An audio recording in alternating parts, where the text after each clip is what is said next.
and welcome to another episode of Judge of Character. Well, folks, it's October, which can mean only one thing. Halloween! No lie, folks, Halloween is my absolute favorite holiday. I mean, come on, what other holiday lets you dress up like a complete goober and go door to door begging people for candy? Between the decorations, costumes, and everything else, there's nothing better. Well, except maybe Christmas, but that's for different reasons. So in celebration of Halloween, for the entire month of October, I'm going to be doubling my production schedule. That's right, instead of getting 2 episodes of Judge of Character this month, you'll be getting 4. Well, let's start this whole thing off with... Actually, you know what? If I'm going to do this, I gotta do it right.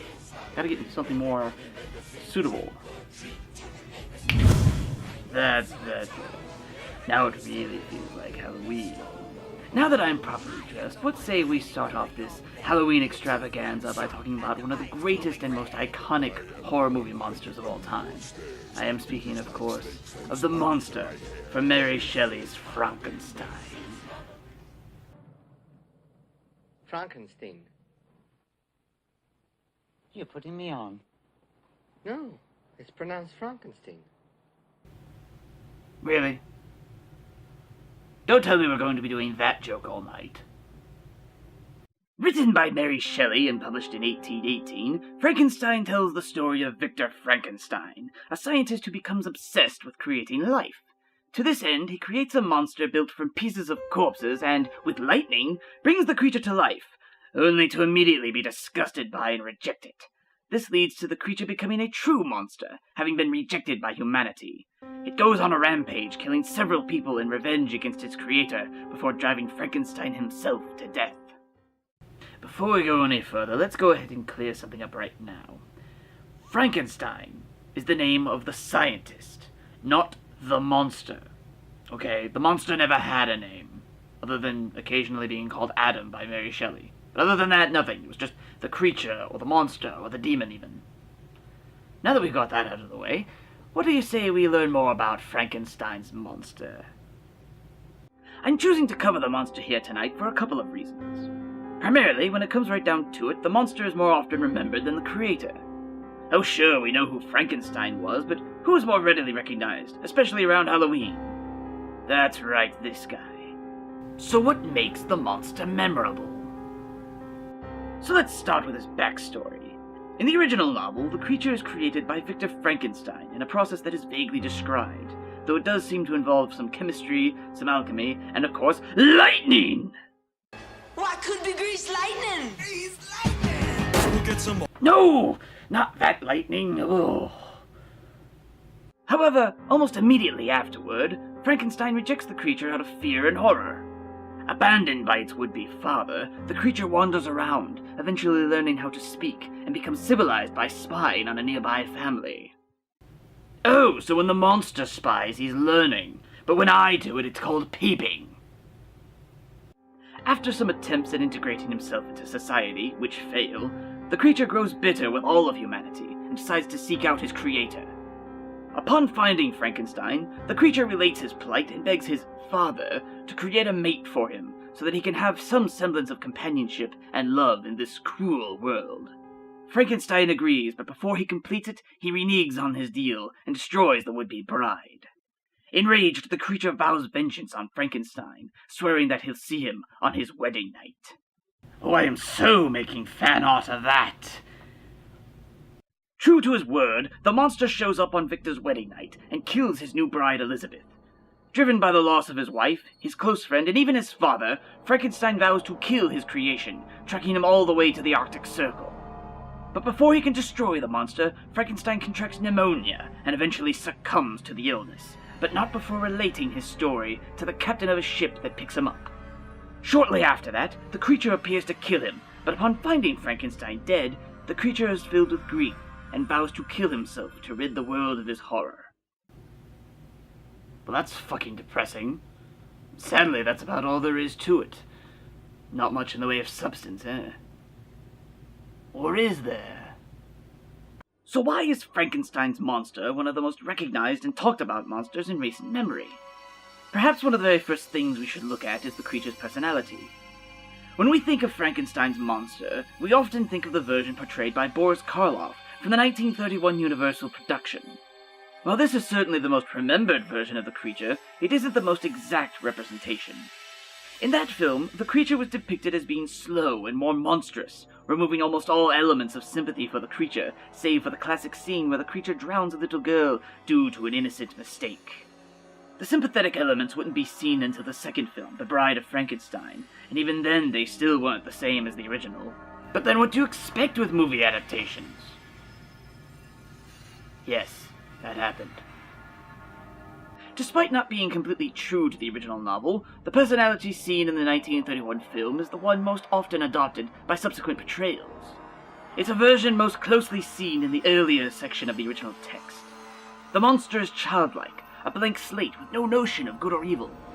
He's a simplistic creature who only commits evil deeds either because of the reaction of others, or, as is often seen in some portrayals, it's because he's being controlled by someone else. Now, contrary to what some of you might have been led to believe, having a monster as a pet really isn't all it's cracked out to be.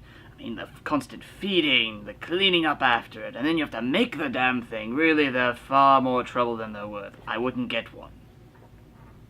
While the childlike elements are most commonly known, quite a few people don't realize that in the original text, the monster actually became very eloquent, eventually being able to read Milton's Paradise Lost and form philosophical thoughts around it.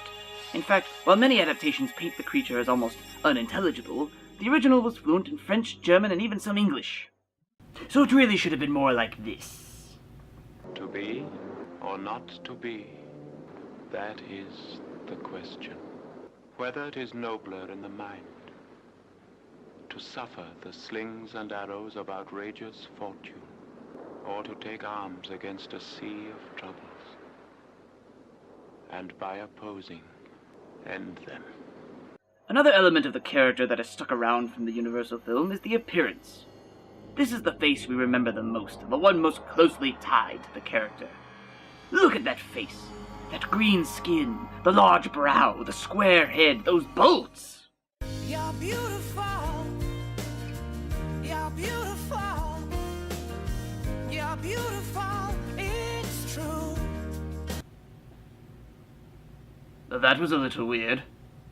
Created by Jack Pierce, this is the iconic monster look. The original novel was intentionally vague about the appearance of the monster, referring only to its translucent yellow skin, black hair, and black lips. Everything else was left to the imagination of the reader. Naturally, they needed a more concrete look when it was decided to bring the monster to the big screen. Enter Jack Pierce and his amazing skills.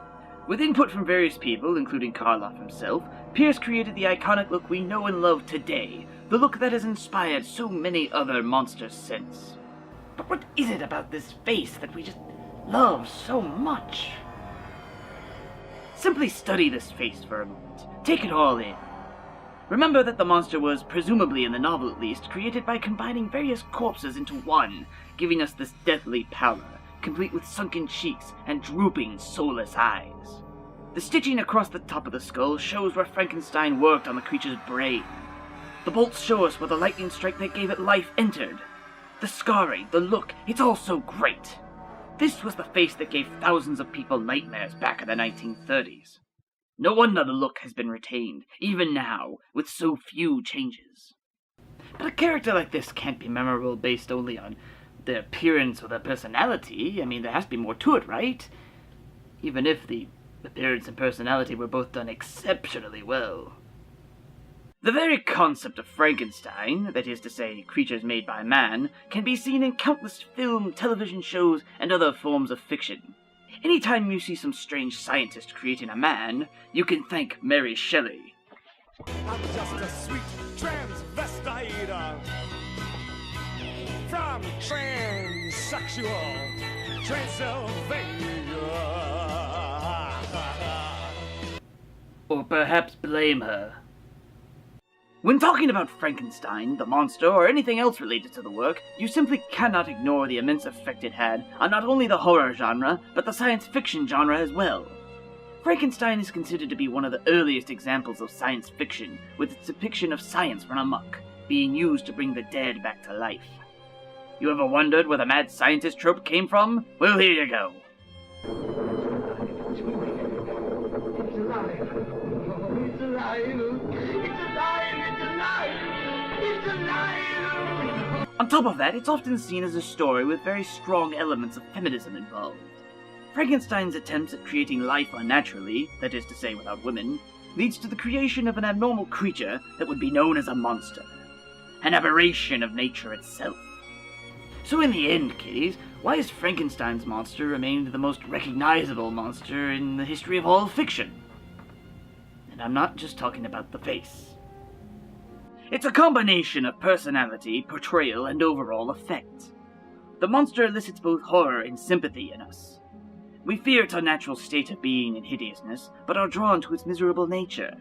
The poor thing just wanted some love and attention, and it got hate and fear in return. This, more than the lightning or the dead tissue, is what makes the creature a true monster. In addition, thanks to the portrayal of Boris Karloff, even the simplified version of the monster still manages to make us feel sorry for it as we run in terror, all thanks to Karloff's acting and Jack Pierce's incredible makeup skills. Lastly, the character is the shining example of science gone awry, and how what we may think is a great advance in science might very well be the next step in sheer horror. That reminds me, I really need to get to work reviving that cat I ran over the other day. I always wanted a kitty. Well, folks, stick around as we continue this month-long celebration of the greatest holiday ever. I'll see you next week. Until then, I'm your host, Steve, reminding all of you to stay in character. And don't forget, remember to have pleasant dreams.